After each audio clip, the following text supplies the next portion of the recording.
Welcome to the lecture's next part. This is the fourth and final episode of the video lecture about Euler's number e. Here the connection will be made between an exponential with complex exponent and its real cosine and imaginary sine components from geometrical considerations. The resulting equation is called Euler's formula.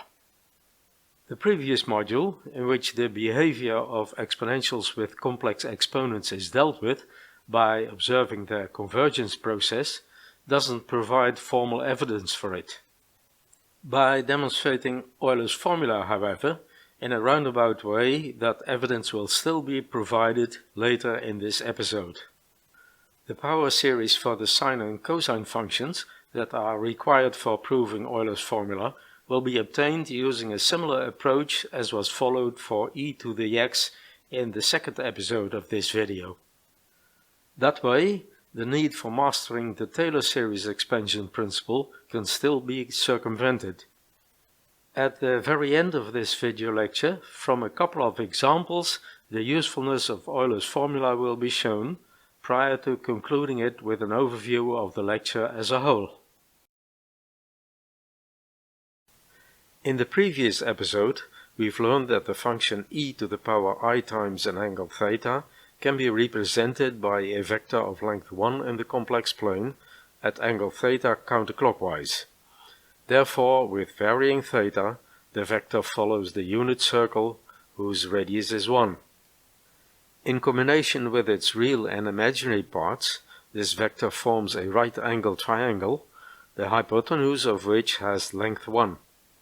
In general, for a right-angled triangle, the sine of angle theta is defined as the length of its opposite right-angle side over that of the hypotenuse. In this case, with the latter's length being 1, this opposite side must have a length of sine theta. Likewise, in general, the cosine of theta is defined as the adjacent right-angle side over the hypotenuse. Thus, here the length of this adjacent side must equal cosine theta.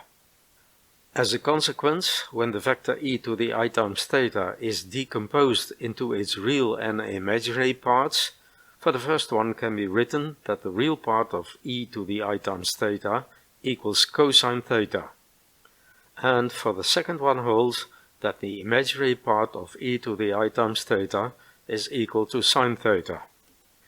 Inversely, since in general a complex quantity equals its real part plus I times its imaginary one, here e to the I times theta can be written as cosine theta plus I times sine theta. This famous equation became commonly known as Euler's formula.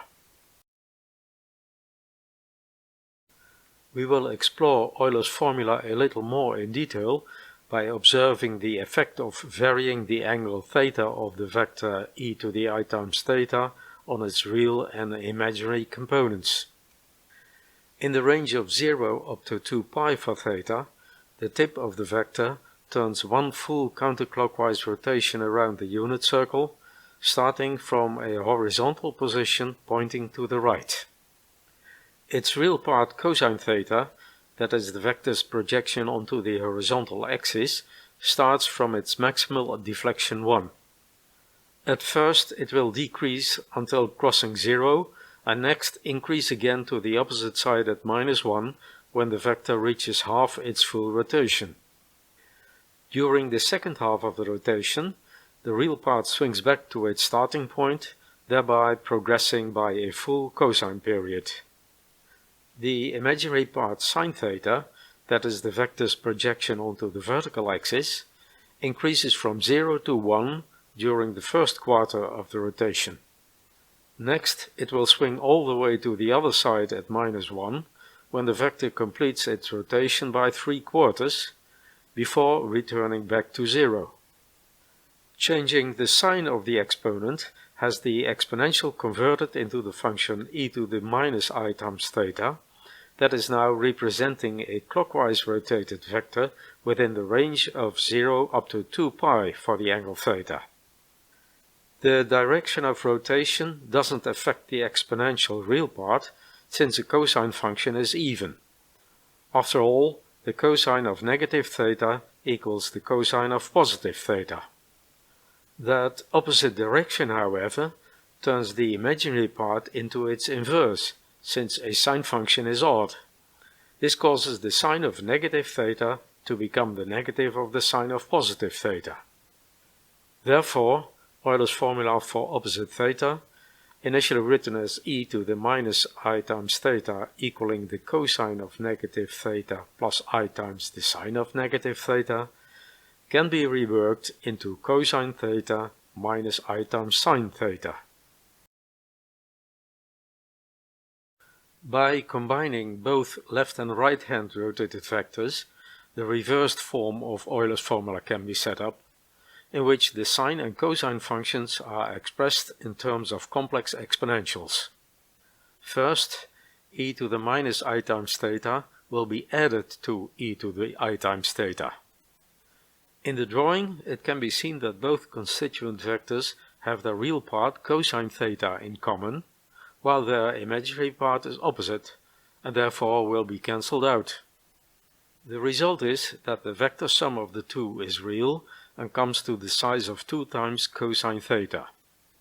Of course, with a algebraic summation on the left, the same result is obtained easily enough.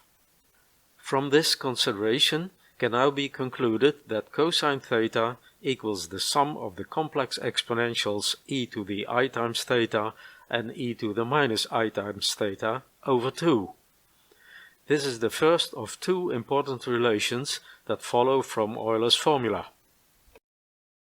Next, e to the minus I times theta is subtracted from e to the I times theta.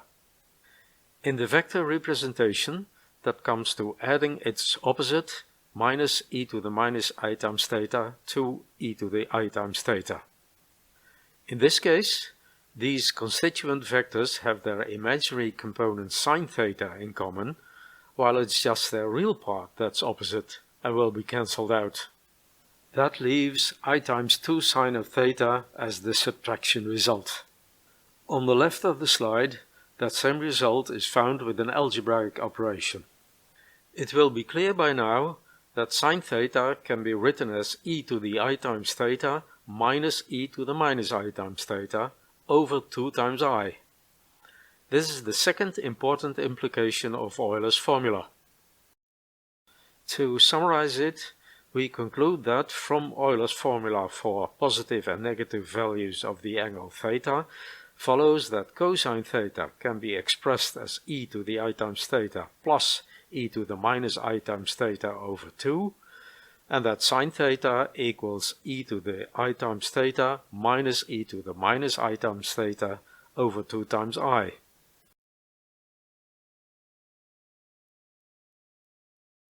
The attentive viewer might already have noticed that there is a flaw hidden in the successive explanations that led to Euler's formula.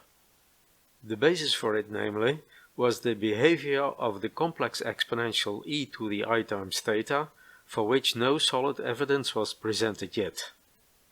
Just some phenomenological clues for a few specific values of theta were found, from which the general conclusion was drawn that e to the I times theta must converge onto the unit circle at angle theta.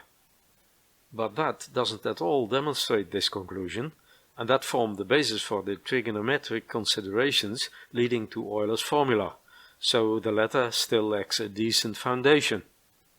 However, if we are able to demonstrate Euler's formula in some other way, then in a roundabout way the properties of e to the I times theta are proven too. But how to do that? So far, the power series of e to the x is known, and therefore that of e to the I times theta as well. For proving Euler's formula with it, we need to find the power series for sine theta and cosine theta. Luckily, those power series can be set up in a similar way as that for e to the x, that is without the burden of having to master Taylor series expansion. That power series for e to the x was found by means of an iterative procedure based on a twofold starting point. The first one consisted of the function's property that its derivative is equal to the function itself. And the second one was the tangent line's equation to the function at x equals 0, which was used as the initial estimation for the procedure. The idea is now to find a similar starting point for the iterative procedures that will set up the power series of sine theta and cosine theta. With those, the proof can be readily given. The sine function is examined first. Let f1 of theta be the sine of theta. Its derivative with respect to theta, or df1 by d theta that equals the cosine of theta, doesn't possess a simple relationship to the function itself. Therefore, it cannot serve as a criterion for setting up the power series. The second derivative, however, can.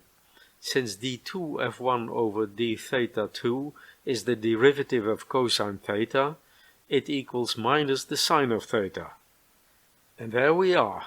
The function sine of theta possesses the property that its second derivative equals the negative of the function itself. For starting the iteration procedure, we still need an initial estimation in the form of the tangent line to the function for theta being 0. From the first derivative at that point, the value of which is 1, follows that the tangent line's direction coefficient equals 1. Further, that tangent line crosses the origin, as the sine function does so too. The direction coefficient, together with one crossing point, fully determine the line's equation.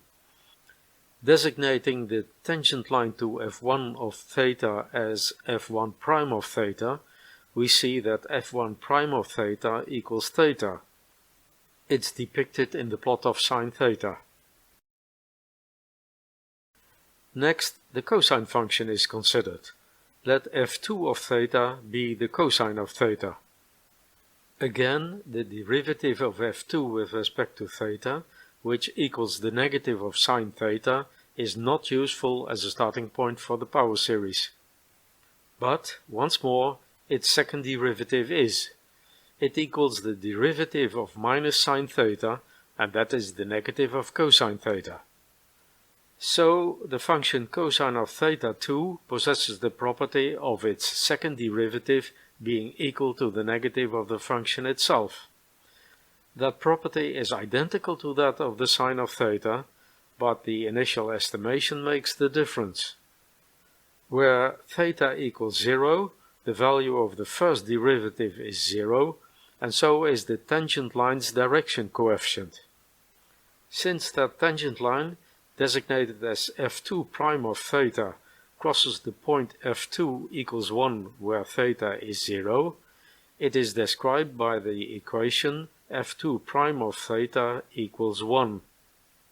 It's a horizontal line that is indicated in the graph of the function cosine theta.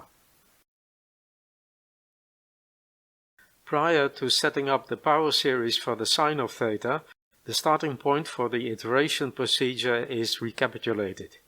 It consists of two elements, the first of which is the sine function's property that its second derivative equals the negative of the function itself. Secondly, in the vicinity of the tangent point, where theta is close to 0, f1 of theta is approximated by its tangent line f1 prime of theta, where theta is equal to 0. This tangent line is described by the equation f1 prime of theta equals theta. That tangent line, f1 prime of theta, serves as the initial estimation for the function f1 of theta to be set up. So, the iteration procedure is started by substituting that into the function. Next, the second derivative of this initial estimation is determined. Since the first derivative of the function f1 of theta equals theta is 1, its second derivative becomes 0. When comparing this second derivative with the function itself, which according to the first of the requirements should be equal to its negative, we notice that the term minus theta is missing. At this point, the iteration procedure is entered, in every loop of which the second derivative is completed with a missing term, followed by extending the function with a necessary term that allows for its second derivative to be completed. So, in the first iteration loop, the second derivative is completed with a term minus theta. To allow for that, the function must be extended with a term negative theta cube over 3 times 2, the second derivative of which is minus theta. Within the inserted box, the correctness of this is demonstrated. First, the derivative of theta cube over 3 times 2 is calculated. That equals 3 times theta square over 3 times 2, which makes theta square over 2. By differentiating this result once more, the second derivative becomes 2 times theta over 2, and that is indeed theta. In the first step of the second iteration loop, the second derivative is completed with a negative of the term minus theta cube over 3 times 2. That means that in the second step, the function must be extended with a term theta to the 5th over 5 times 4 times 3 times 2. In the third iteration loop, the second derivative is completed with a negative of that term, for which reason the function must be extended with theta to the 7th over 7 times 6 times etc. By repeating this iteration procedure indefinitely, the power series for the function sine of theta is readily obtained. Inspection of the denominators of the successive terms shows that all of them can be written as factorials, namely 1 factorial, 3 factorial, 5 factorial, and so forth. The resulting power series for the sine of theta can be rewritten in shorthand form as the sum of minus 1 to the power n times theta to the power 2n plus 1 over 2n plus 1 factorial for n ranging from 0 to infinity. The presence of the factorials in the denominator of the successive terms causes the power series to converge quite rapidly, like the power series for e to the x did. The convergence process is depicted by plotting the polynomial that is obtained by evaluating the power series for a limited range of n. When n is restricted to 0, the tangent line providing the initial estimation is obtained. The more terms are included, the better the approximation becomes. If n is taken up to 8, for instance, which means that the polynomial consists of 9 mere terms, already more than a whole period of the sine wave is quite accurately represented. A similar approach is followed to find the power series for the cosine function f2 of theta. The first element of its starting point is identical, that is the property that the second derivative is the negative of the function itself. What's different is the initial estimation for the iteration procedure, provided by the tangent line to the function f2 prime of theta, where theta equals 0. This time, the tangent line is a horizontal line at elevation 1 that is described by the equation f2 prime of theta equals the constant value 1. The iteration procedure is started from this initial estimation together with a second derivative that is calculated from it. Since the first derivative of a constant is 0, the second is 0 too. Comparing the two shows that the term minus 1 in the second derivative is lacking for it to satisfy the first element of the starting point. In the first iteration loop, the second derivative is completed with that missing term minus 1. But that requires the term minus theta square over 2 to be appended to the function f2 of theta, the second derivative of which is minus 1. The second iteration loop starts with completing the second derivative with the negative of the term minus theta square over 2, that is plus theta square over 2. To allow for it, the function on its turn must be extended with theta to the 4th over 4 times 3 times 2. The pattern will be clear by now. In the next iteration loop, the second derivative is completed with a negative of it, for which the function must be extended by theta to the sixth over 6 times 5 times etc. This loop is to be repeated indefinitely again. The eventual result of this iteration procedure forms the power series for the cosine of theta function. As before, the denominators of the successive terms can be expressed as factorials. The power series is thus 1 minus theta square over 2 factorial plus theta to the fourth over 4 factorial minus theta to the sixth over 6 factorial and so forth. This allows the series to be written in shorthand form as the sum of minus 1 to the power n times theta to the power 2n over 2n factorial for n ranging from 0 to infinity. By plotting the polynomial that is obtained by evaluating the series for a small range of n values, the convergence process can be observed. Like before, the process proceeds quite rapidly. When n is taken from 0 up to 8, that means a polynomial of 9 mere terms, more than a whole period of the cosine wave is accurately represented. At this point, we've got everything that's needed to demonstrate Euler's formula. We start with the power series for e to the x that was found in episode 2 of this lecture, the sum of x to the nth over n factorial for n ranging from 0 up to infinity. By substituting I times theta for x, the series for e to the I times theta is obtained. This is expanded into a polynomial on the top of this slide for n up to 8. Its numerators are reworked so that the powers of theta and I are expressed separately, after which the powers of I are placed in front of the fractions. Next, those powers of I will be simplified. This has no effect on the first two terms of the polynomial, so they remain unchanged. The factor I square in the third term equals minus 1.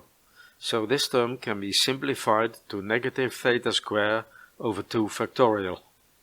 The fourth term contains the factor I cube, that equals I squared times I, or minus 1 times I, and that is minus I. As a consequence, that term becomes negative I times theta cube over 3 factorial. The factor I to the fourth in the next term, that equals the square of I square, so the square of negative 1, is therefore equal to positive 1. The whole of that term is reduced to theta to the fourth over 4 factorial. Since I to the fifth equals I to the fourth times I, it equals positive 1 times I and is simplified to I. The term it makes part of becomes I times theta to the fifth over 5 factorial. The cyclic behavior of this power series will be clear by now. So the following term is reduced to minus theta to the sixth over 6 factorial, the next one to negative I times theta to the seventh over 7 factorial, then comes positive theta to the eighth over 8 factorial, and so on. This resulting power series for e to the I times theta is left on the bottom of the slide. Above it, the series for the sine of theta is written, with the terms of equal theta power aligned with it. When multiplying the sine of theta function with I, every term of its power series is multiplied with I as well. Below this, the power series for the cosine of theta function is denoted, again with the terms with equal power aligned with the series of e to the I times theta. You may already have seen it coming. Adding the power series of cosine theta to that of I times the sine of theta has the series for e to the I times theta obtained. The conclusion is therefore that the sum of the cosine of theta and I times the sine of theta equals e to the I times theta, with which Euler's formula is demonstrated. The related equations are briefly summarized here. We have seen before that having e raised to the negative of I times theta causes the term I times the sine of theta to become negative. That can easily be verified by substituting minus theta for theta into the power series for e to the I times theta. It will have no effect on the even powers within the series, but will turn all odd components into their opposite. Since those are contributed by the imaginary sine function, that will become its opposite as well. You may wind the video a few frames back to the location in question and check that out yourself. By adding the two left-hand equations together and dividing the result by 2, it was shown that the cosine of theta can be written as the sum of e to the I times theta and e to the minus I times theta over 2. Likewise, subtracting the two from each other allows the sine of theta to be expressed as e to the I times theta minus e to the negative I times theta over 2 times I. Here, at the very end of this lecture, the power of Euler's formula is shown from a few examples. It's demonstrated how easily the well-known trigonometric identities can be derived using Euler's formula, or actually with its reverse form. At first, the function sine of theta is considered, the square of which will be calculated. For the sine of theta, its Euler's equivalence is substituted, that is e to the I times theta minus e to the negative I times theta over 2 times I, and that's to be squared. For the denominator it's rather simple, that equals negative 4. The squared numerator yields the square of e to the I theta plus the double product negative 2 times e to the plus I theta times e to the minus I theta plus the square of e to the minus I theta. The double product equals negative 2, while the square of the exponentials is written as the exponential of twice its imaginary exponent, that is plus or minus I times 2 theta. Then we get rid of the minus sign in the denominator by flipping all the signs in the whole of the expression. Next, the factor 2 over 4 is taken apart and the remaining terms are combined into a second fraction. The first fraction is then simplified to 1/2, while from the second one the factor 1/2 is factorized. Finally, using Euler's formula again, the remaining part of the second fraction is rewritten as the cosine of 2 times theta. This trigonometric identity is thus that the square of sine theta equals the constant 1/2 minus half the cosine of 2 times theta. In the figure, the constant part is indicated by a dotted line, around which the cosine function of double the angle with half the amplitude and opposite phase is drawn in red. The second example is about the calculation of the product of sine theta, drawn in blue, and cosine theta, drawn in green. Both are expressed in the form of complex exponentials again, that by now you're supposed to be familiar with. The product of the denominator equals 4 times I, that of the numerator contains the square of e to the I theta, 2 cross products with opposite sign, and the negative of the square of e to the minus I theta. The square terms are written as e to the I times 2 theta and minus e to the negative of I times 2 theta respectively, while both cross products are reduced to positive and negative 1 that can be crossed out. 1/2 is now factorized from the simplified equation, the remaining part of which equals the sine of 2 theta. The result, drawn in red, is a sine wave of double the angle and half the amplitude.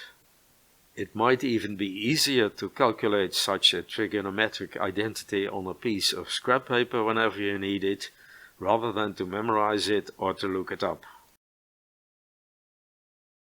At the end of the fourth and final episode, it will be briefly summarized here. In its beginning, we saw that the unit circle in the complex plane, being traversed by the endpoint of the vector that represents the function e to the I times theta, can be decomposed into the real function cosine of theta and the imaginary sine of theta. Next, it was shown that inversely, the functions cosine of theta and sine of theta can be written in the form of the complex exponentials e to the I times theta and e to the minus I times theta. Then, from the awareness that the behavior of such complex exponentials hadn't been demonstrated up so far, The power series for cosine theta and sine theta were needed for it to be proven.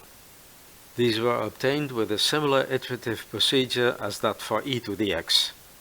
By adding up the power series for cosine theta to that of I times the sine of theta, the proof for Euler's formula could readily be given. A few examples showing the usefulness of Euler's formula concluded this final module. The lecture about Euler's number is coming to an end here with an overview of its overall contents. In the first episode, it was shown that the derivative of an exponential function is proportional to the function itself. From the premise that both were assumed to be equal, the definition of e followed. In episode 2, the power series for e to the x was set up from this definition, paying attention to its convergence behavior. The value of e was obtained from it. The third module dealt with exponentials with complex exponents. For a purely imaginary exponent, the convergence trajectory appeared to end on the unit circle in the complex plane. Euler's identity followed from it. And in this final episode, the connection was made between complex exponentials and real cosine and imaginary sine functions, resulting in Euler's formula. When this lecture contributed to your understanding of the subject, give it a like for it to be spread amongst other YouTube viewers who may benefit from it as well. Thank you for your attention.